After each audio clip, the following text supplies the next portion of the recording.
ആ എറണാകുളം മാരിയമ്മ കോവിലിൽ കഴിഞ്ഞൊരു വർക്കിന് വന്നപ്പോഴേക്കും നമ്മൾ കണ്ട ഒരു ഫ്രെയിമാണ് ഈ മേളിൽ നിന്നിട്ട് ഒരു വ്യൂ. അത് അന്ന് എടുക്കാൻ പറ്റിയില്ല, പക്ഷെ ഇന്ന് നമുക്ക് അതിന് സമയം കിട്ടി. ഇന്നൊരു വർക്ക് നമുക്ക് ഇവിടെ ഒരു ഭാഗ്യമായിട്ട് ഒരു വർക്ക് കിട്ടി. അപ്പോൾ നമ്മൾ ഇന്ന് ആ ഒരു പടം എടുക്കാന്നുള്ള ഇതാണ് അവിടെ നിർത്തിയിട്ടുണ്ട്.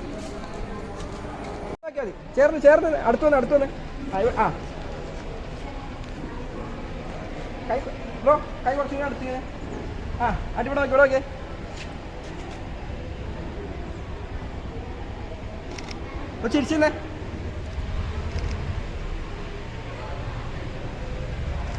ചിരിച്ചേ ചിരിച്ചേക്ക്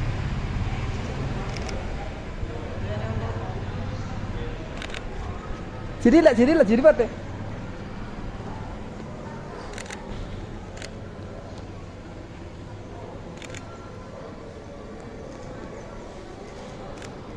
എവിടെയൊക്കെ